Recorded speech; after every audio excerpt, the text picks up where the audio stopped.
folks are on the way out. Is anyone else alive? Are they all dead? Yes, ma'am.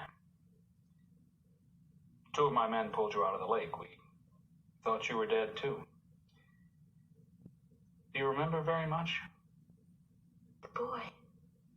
Is he dead, too? Who? The boy, Jason. Jason? In the lake, the one who attacked me, the one who pulled me underneath the water. Ma'am, we didn't find any boy.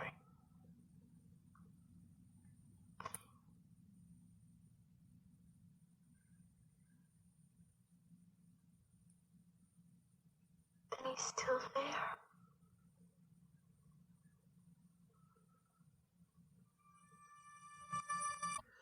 The boy, Jason. Yes, Jason. The core, the heart and soul of the Friday the 13th movies. And that is Jason, and this is Will, and this is horror of it all. And we're going to be enjoying Friday the 13th and Jason Voorhees. So what more can you say about a deal this good? Okay? 8 Friday the 13th films, 8 Jason jams for $13. Okay? On Friday the 13th, of course. And that was the real thrill, I think. Finding, of course, on Friday the 13th, Jason on all his glory, his best 8. Now, some people might say 9 is better, 10 is better, Jason X. But the classics, the first 8, Friday the 13th, Jason Jams classics for $13. And so here's the podcast. I had to do it. I was scheduled, a couple others actually. I had 3 more scheduled for today, but I said I have to do this one. Snagged them yesterday, browsing on Vudu, minded my own business, boom. Jason bundle, Friday the 13th bundle, 8 films for $13. You cannot get much better. In fact, I am confident in saying that this is the best film deal I ever got on Vudu. Maybe the best film deal in terms of buying movies that I've ever had in my life. Seriously. 8 movies, that's $1.73 a film. Usually they're about, I think they're over, they could be 10 to 20. I think they're 10 usually. So that's in $67 savings. They're usually $80, these, films. They might even be more. I think they're $9.99, $14.99, Depends on where you go. Of course, I'm a big Vudu fan. I love Vudu. Google Play, I'll go there as well. But I love my Vudu. And so there it was. So I said, let's honor this. Let's celebrate this deal, this complete barganza, this bargain beyond bargains by going over Friday the 13th and Jason Voorhees, okay? Of course, to you and I, he could just be Jason, right? He's like a buddy. But for the world, I guess, or officially and technically, he is Jason Voorhees. And how did he start? There's also, the question of the origin, right? The beginning. There's always a starting point. And for Jason, it was Friday the 13th, 1980 film. It's an American slasher film produced and directed by Sean S. Cunningham and written by Victor Miller. Starring Betsy Palmer, Adrienne King, Harry Crosby, Laura Bartram, Mark Nelson, Jeannie Taylor, and Kevin Bacon. That's right. Kevin Bacon. Superstar now, right? A superstar. But a relatively unknown in a very low budget picture. Friday the 13th, released in 1980, budget of $550,000. It grossed $59.8 million. You heard it. Just shy of $60 million. And a budget of $550,000. So you're talking incredible. Released theatrically in 1980. In a limited way, then it was expanded to 1,127 theaters. So of all this is great. Of the 17 films distributed by Paramount in 1980, only one, Airplane, returned more profit than Friday the 13th. It was released internationally, which was unusual for an independent film at the time.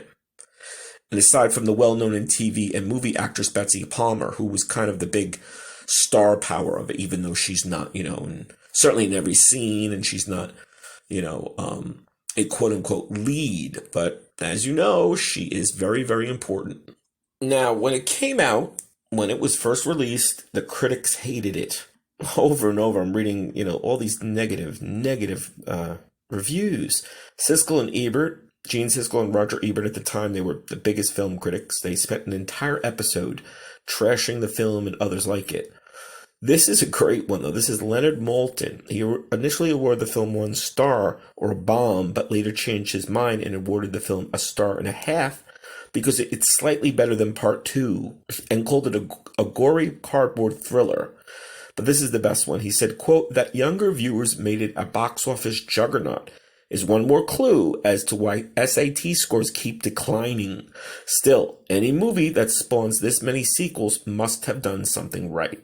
And I couldn't agree more, Leonard. That's the thing. I mean, when I was a kid, it had just come out. I was so, kind of thrilled and intrigued by the TV commercials, radio. We used to listen to radio back then. Who listens to radio now, really? But I guess Spotify. But we were like, whoa, And the name alone, of course, Friday the 13th. Obviously Halloween had come out about 2-3 years before. I think in a re-release then in 1978. And so it was, here's another movie with, well, not a holiday, but, a very important day or a very recognizable, famous, Friday the 13th horror and chicanery and naughtiness and evil. And I remember clearly, seeing the film, watching it, good old Lyceum Theater in Bayonne, New Jersey, and boom, it was, whoa, shocking. And I just rewatched it now about an hour ago. Still shocking. I'm watching it in HD, huge screen TV, which, when it came out later in video and DVD, I couldn't have that pleasure. And it still stands up. That cinematography, the music. I mean, that musical. I mean, you can't get much better. Psycho, Halloween. It's really in that class in terms of just musical score alone. So some notes about the actual franchise. Friday the 13th is an American horror franchise that comprises 12 slasher films, novels, comic books, video games, and other tie-in merchandise. It focuses mainly on the fictional character of Jason Voorhees, who was thought to have been drowned as a boy at Camp Crystal Lake. Decades later, the lake is rumored to be cursed and is the setting for a series of mass murders. Jason is featured in all of the films as either the killer or the motivation for the killings. The original film, created to cash in on the success of Halloween, 1978, was written by Victor Miller and was produced and directed by Sean S. Cunningham.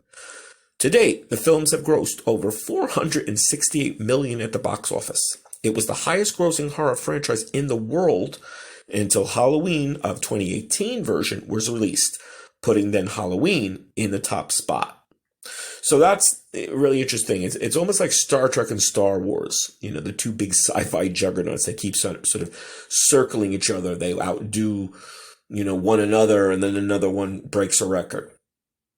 And just like Star Trek and Star Wars, it says the franchise's popularity generates a fan base who have created their own Friday the 13th films. They fashioned replica Jason costumes, tattooed their bodies with Friday the 13th artwork, and Jason's hockey mask has become one of the most recognizable images in horror and popular culture. So how can you deny that? Just that alone, as many fans, as many, it goes beyond a cult, because usually a cult film, say Rocky Horror Picture Show, Night of the Living Dead, then they become sort of mainstream. So you say, well, that's a cult film, but now, like, everybody knows of it. So did the cult just explode? Is it, is everybody in the cult? And of course, with Friday the 13th, it becomes true pop culture. It becomes a true pop culture juggernaut. I mean, everyone either knows Jason well, exactly when you say that name in terms of movies, or at least knows of him. Michael Myers, and Jason. Though Jason has one, Jason Voorhees, but really just call him Jason. Michael Myers, you have to say Michael Myers. You could say Michael, but people are like, huh? Jason, that's just one. So then further, in terms of pop culture impact, the website IGN ranked Friday the 13th 7th in the top 25 film franchises of all time. 7th.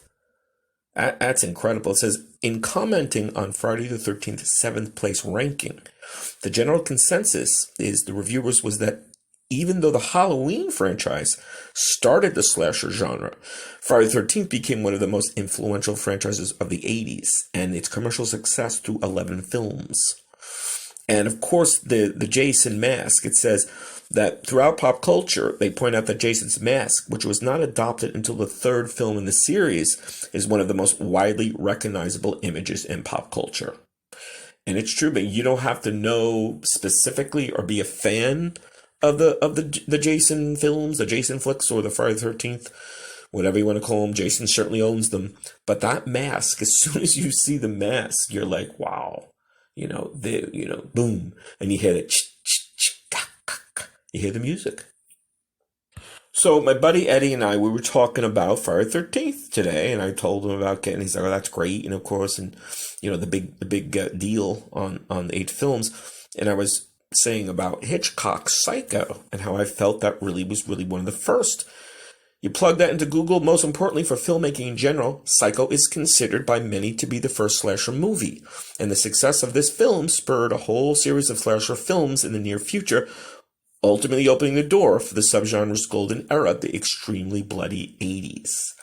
But there is a movie called 13 Women in 1932 who is looked upon as the true first slasher. It documents 11, not 13, women being harassed, murdered, and by a clairvoyant Swami who mails them a horoscope for seeing their swift doom. So I've never heard of this. This is 1932. So I got to look this up. 13 Women.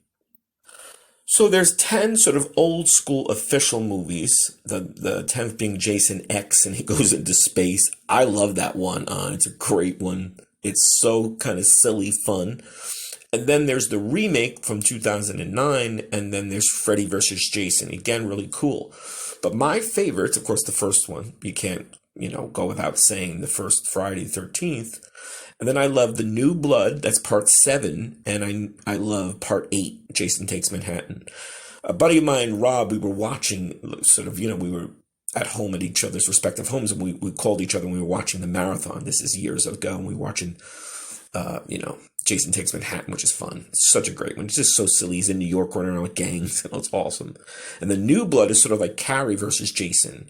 I guess supposedly that was supposed to be Freddy versus Jason. Then they couldn't secure rights or cooperate with New Line that owned Freddy Krueger. And so they made, let's have a Carrie clone, like a girl who does, telekinesis, and she can fight with Jason. And it's just such silly fun. And then in 87, there was a series, Friday the 13th, the TV series, which is great. Sort of Twilight Zone-ish, Outer Limits-y, supernatural, is awesome. And a buddy of mine, Tom, he told me there's a new show coming out. It's going to come on Peacock, and it's going to be produced by Brian Fuller of Star Trek fame and American Gods. So it sounds great. So there you have it. Friday the 13th, the series, and Friday the 13th, the movies, and everything else. Hope you enjoyed listening. Hope you love Friday the 13th like I do. And this came in 13 minutes. We're about to go out. So go enjoy the Friday the 13th movies, and we'll see you soon.